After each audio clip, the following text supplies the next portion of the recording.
Hello दोस्तों, मैं नितिन शर्मा आपके अपने channel selection with Nitin sir में एक बार फिर से आपका स्वागत करता हूं। आपके एसएससी जीडी के एग्जाम चल रहे हैं। मुझे उम्मीद है आपके एग्जाम बेहतर जा रहे होंगे।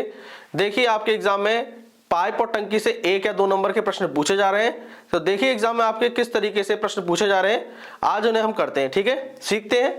देखिए क्वेश्चन नंबर 1 देखिए क्या दिया है कि नल के एक टंकी को 8 घंटों में भर सकता है। नल L उसी टंकी को 20 घंटों में भर सकता है। ठीक है, दोनों नल मिलकर उस टैंक को कितने घंटों में भर सकते हैं। ठीक है, चलिए करते हैं इस क्वेश्चन को। देखिए, नल के एक टंकी को भरता कितने में है, नल के 8 घंटे में, तो 8 लिख लिया। आगे नल L उसी टंकी को भरता है 20 घंटे में, 20 घंटों में। आगे क्या करोगे आप, 8 और 20 का एलसीएम ले लो। ठीक है, 2 चक्को 8, 2 धाई 20। ठीक है, 2 दूनी 4, 2 पंचे 10, ये कट जाएगा 2 से और 5 चला जाएगा 5 से। ठीक है, 5 दूनी 10, 10 दूनी 20, 20 दूनी 40, तो एलसीएम क्या आया 40। ठीक है, अब क्या करोगे, 8 का भाग 40 में दो, 8 पंच 40, 5 यूनिट, 20 दूनी 40। ठीक है, के भरता है 5 यूनिट और एल भरता है 2 यूनिट, कोई दिक्कत नहीं। आगे देखिए क्वेश्चन क्या कह रहा है, दोनों नल मिलकर कितने घंटों में भर सकते हैं। के और एल दो नल है, भरने की बात होगी तो इन दोनों को जोड़ देना है आपको। ठीक है, इन दोनों को जोड़ के 40 में भाग देना है। ठीक है, यहीं पर आता कितने घंटों में खाली कर सकती है, तो आप क्या करते, 5 में से 2 को घटाते, 3 जो निकलता फिर 40 में उसका भाग देते। ठीक है, अभी बात हो रही है कितने घंटों में भरने की। ठीक है, तो इन दोनों को जोड़ दीजिएगा। ठीक है, तो पूरा यूनिट कितना है 40, 7 यूनिट के हिसाब से भरना है, 5 2 7। ठीक है, तो 40/7 घंटे आंसर आ रहा है हमारा, 40/7 घंटे। समझ में आ गया आपको। देखिए क्वेश्चन नंबर 2 क्या कह रहा है कि पाइप सी एक टैंक को 12 घंटों में भर सकता है तथा पाइप डी उसी टैंक को 40 घंटों में भर सकता है। पाइप सी व डी दोनों मिलकर उस टैंक को कितने घंटों में भर सकते हैं। पिछला वाला जो क्वेश्चन किया था बिल्कुल सेम क्वेश्चन है। ठीक है, आप समझ गए होंगे किस तरीके से करना है। चलिए अपने आंसर मैच करिएगा। देखिए किस तरीके से करेंगे हम। देखिए भाई, सी एक टैंक है, वो भरता है 12 घंटे में, तो सी भरता है 12 घंटों में। ठीक है, पाइप डी उस टैंक को भरता है 40 घंटों में, डी भरता है 40 घंटों में। ठीक है, इसके बाद क्या करेंगे, एलसीएम लेंगे। ठीक है, बिल्कुल सही है, 12 और 40 का एलसीएम ले लो। 12 और 40 का एलसीएम लेते हैं, 2 छिंग 12, 20, 2 3 6, 10 बार और ये 5 बार, 3 का नाम 3 और 5 का नाम 5। ठीक है, 5 से 15, 15 दूनी 30, 30 दूनी 60 और 60 दूनी 120। एलसीएम निकल आया कितना 120। ठीक है, अब 12 का भाग दीजिए 120 में, तो कितनी बार जाएगा 10 बार। ठीक है, अब 40 का भाग देंगे 120 में, कितनी जाएगा 3 बार। ठीक है, 40 से 120। आगे देखते हैं क्या कर रहा है, कह रहा है सी व डी दोनों मिलकर उस टैंक को कितने घंटों में भर सकते हैं। फिर से भरने वाला आ गया। ठीक है, सी प्लस डी बराबर क्या करोगे आप, पूरा यूनिट कितना है 120, तो 120 लिख दो, बटे क्या करोगे, भरने वाली बात आ जाए तो मैंने बताया था दोनों को जोड़ देना है। ठीक है, 10 और 3 13 और 13 का इसमें भाग दे देंगे, तो कितना होगा 120/13 घंटे। ठीक है, तो भाई क्या कह रहा है, सी व डी दोनों मिलकर उस टैंक को 120/13 घंटों में भर सकते हैं। बिल्कुल डिक्टो पिछला वाला जो क्वेश्चन किया था सेम है। ठीक है ना। देखिए क्वेश्चन नंबर 3 क्या कह रहा है कि 2 पाइप एक कुंड को क्रमशः 12 व 15 घंटों में भर सकते हैं। ठीक है, जबकि तीसरा पाइप उसे 24 घंटों में खाली कर सकता है। यदि तीनों पाइप एक ही समय पर एक साथ खोले जाते हैं तो कुंड भरने में कितना समय लगेगा। पहले देखिए 2 पाइपों की बात हो रही थी, अब बात हो रही है 3 पाइपों की, जिसमें से 2 पाइप तो देखिए क्या कर रहे हैं, भरने का काम कर रहे हैं। ठीक है, 2 पाइप देखिए किसका काम कर रहे हैं, भरने का, और ये देखिए तीसरा पाइप जो है वो क्या कर रहा है, खाली करने का काम कर रहा है। ठीक है, देखिए जो भरने का काम करे उसे करना है आपको प्लस। ठीक है, और जो खाली करने का काम कर रहा है उसे करना है माइनस। ठीक है, चलिए देखते हैं कैसे करेंगे इसे। एक पाइप है, ठीक है, भरता है उसे 12 घंटों में, दूसरा पाइप भरता है उसको 15 घंटों में। ठीक है, आगे देखेंगे तो कह रहा है तीसरा पाइप उसे 24 घंटों में खाली करता है, तीसरा पाइप उसे करता है 24 घंटों में खाली। 12, 15, 24 जैसे पहले किया था उसी तरीके से आपको इस बार भी एलसीएम लेना है। 12, 15 और 24 का एलसीएम लेंगे। 2 छिंग 12, 15, ये 12 बार गया, ये 3 बार, ये 15 बार, 2 छिंग 12। ठीक है, फिर 2 से लीजिए, 3, 15, 2 3 6।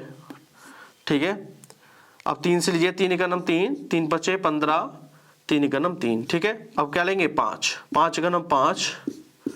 ठीक है, चलिए 5 3 15, 15 दूनी 30, 30 दूनी 60, 60 दूनी 120। ठीक है, इनका एलसीएम कितना आया 120। 12 का भाग 120 में देंगे तो 10 बार गया, 15 का भाग 120 में तो 15 अट्ठे 120, 8 बार गया। 24 का भाग 120 में देंगे तो कितनी जाएगा 24 पंचे 120। ठीक है, तो ये 5 बार गया। मैंने आपको बताया था अभी भरने का काम करें उसे करिए प्लस। तो देखिए पहला और दूसरा दोनों कैसा काम कर रहे हैं भरने का, तो ये दोनों प्लस कर देना है इस एग्जाम में। ये खाली करने का काम कर रहा है तो इसे माइनस। तो देखिए करते हैं, first plus second minus third. ठीक है, 10 प्लस 8 माइनस के 5, तो 10 और 8 18, 18 में से 5 गया तो 13, कितना हो गया 13 यूनिट। ठीक है, और पूरे यूनिट कितने का है 120। ठीक है, तो क्या कह रहा है आगे, तो कुंड भरने में कितना समय लगेगा। तो आप क्या करेंगे 120 में जो बच गया है, क्या बच गया है 13, 13 का भाग दे दीजिए 120/13, क्या निकला 120/13 घंटे से। और आगे भी करना है इसको तो कर दीजिए, 13 का भाग इसमें दे दीजिए 120 में, 13 9 117, 9 सही 3/13 आ गया। ठीक है, 9 सही 3/13 घंटे। देखिए क्वेश्चन नंबर 4 क्या कह रहा है कि दो पाइप ए व बी क्रमशः 12 घंटे व 15 घंटे में एक टैंक को भर सकते हैं, जबकि पाइप सी 10 घंटे में क्या कर सकता है खाली कर सकता है। तीनों पाइप एक साथ खोल दिए जाएं तो टैंक को भरने में कितना समय लगेगा। ठीक है, जो पिछला वाला क्वेश्चन किया था हमने क्वेश्चन नंबर 3 बिल्कुल इसी तरीके से है, आप इसका प्रैक्टिस करिए। देखिए कैसे आएगा इसका आंसर। ए भरता है 12 घंटे में, बी भरता है 15 घंटे में। ठीक है, और आगे देखेंगे तो सी क्या करता है 10 घंटे में खाली करता है, सी 10 घंटे में खाली करता है। ठीक है, अब मैंने बताया था इसके बाद आपको एलसीएम लेना है 12, 15 और 10 का। तो देखिए 12, 15 और 10 का एलसीएम लेते हैं। 2 छिंग 12, 15, 2 पंचे 10, 2 3 6, 15 और 5, 3 से लीजिए, फिर 3 एकम 3, 3 पचे 15 और 5, फिर 5 से लीजिए, 5 एकम 5। ठीक है, 5 3 15, 15 दूनी 30, 30 दूनी 60, एलसीएम कितना आया 60 आ गया। इसके बाद क्या करेंगे सबका भाग दिए, 12 पंचे 60, 15 चौको 60, 10 छिक्का 60। ठीक है, यहां तक कोई दिक्कत नहीं आ रही है। अब आपको मैंने बताया था जो भरने का काम करता है उसे जोड़ दीजिए, और जो घटाने का काम, ठीक है, और जो खाली करने का काम कर रहा है उसे घटा दीजिए, और जो बच जाए उसमें पूरी यूनिट का भाग दे देंगे तो घंटे निकल के आ जाएंगे। तो देखिए ए और बी क्या कर रहे हैं, देखिए भरने का काम कर रहे हैं। ठीक है ना, भरने का, तो प्लस का साइन लगाओ। ठीक है, सी क्या कर रहा है खाली करने का काम कर रहा है तो माइनस का साइन लगाओ। ठीक है, चलिए 5 और 4 9, 9 में से 6 गया तो कितना बचेगा 3। ठीक है, अब मैंने क्या बताया था आपको, जो बचेगा उसमें पूरे यूनिट से भाग दे दीजिए। तो 60/3 का भाग दे देंगे तो घंटे निकल आएंगे, 3 का नाम 3, 3 दूनी 6, तो क्या आया 20 घंटे। ठीक है, तो जो टैंक है वो 20 घंटे में भर जाएगा। ठीक है, बहुत आसान है, फिर से समझ लो। जो भरने का काम करे, ठीक है, उसे जोड़ लो, जैसे 5 और 4 जोड़ा 9 हो गया। ठीक है, जो खाली करने का काम करे उसे घटा लो। ठीक है, जो बच जाए ठीक है, उसमें पूरी यूनिट से भाग दे दो। पूरा यूनिट कितने का है 60 का, तो 3 का भाग दे दो। तो 3 का भाग दे देंगे तो कितना जाएगा 20, तो आंसर क्या आएगा 20 घंटे।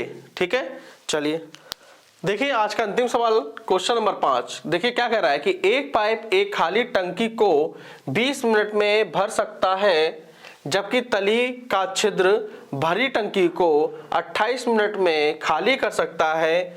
यदि दोनों एक साथ खोल दिए जाएं तो टंकी भरने में कितना समय लगेगा। ये आपको एक बात याद रखनी है, जब भी एग्जाम में तली में छेद होने वाला प्रश्न आए, ठीक है, तली में छेद होने वाला प्रश्न आएगा तो आपको एक फॉर्मूला याद रख लेना है, बहुत ही बेसिक फॉर्मूला है, A B upon A minus B. A मतलब है पहला टाइम, ठीक है, और बी मतलब है दूसरा टाइम। ठीक है, ए माइनस बी मतलब दोनों के बीच का अंतर, दोनों के बीच का अंतर करेंगे। ठीक है, देखिए पहला टाइम कितना दिया है हमें 20 मिनट, तो 20 लिख लिया, गुणा दूसरा टाइम हमें क्या दिया 28, तो 28 लिख लेंगे, अपॉन a माइनस बी। ठीक है, 28 में से 20 गया तो कितना बचेगा, दोनों के बीच का अंतर। ठीक है, माइनस में तो रखोगे नहीं। ठीक है, 28 में से 20 गया तो क्या बचेगा 8। ठीक है, चलिए 4 दूनी 8, 4 पंचे 20, 2 का भाग दे देंगे इसमें तो जाएगा 14 बार, 14 पंचे 70। ठीक है, 70 क्या निकला मिनट आएगा। ठीक है, बहुत ही आसान प्रश्न था, समझ में आ गया होगा। बस आपको याद रखना तली में छिद्र की बात हो तो A B upon A minus B. A मतलब पहला समय, बी मतलब दूसरा समय, अपॉन बी अपॉन में क्या लिखोगे दोनों के बीच का अंतर। ठीक है, माइनस में मत रखना। ठीक है, चलिए दोस्तों आज का जो टॉपिक था पाइप और टंकी, मुझे उम्मीद है आपको अच्छे से समझ में आ गया होगा। आपसे मैं यही उम्मीद करूंगा कि प्लीज चैनल को ज्यादा से ज्यादा लाइक करें, शेयर करें और सब्सक्राइब जरूर करें। ठीक है दोस्तों, अब देखिए हम मिलते हैं अपनी अगली क्लास में।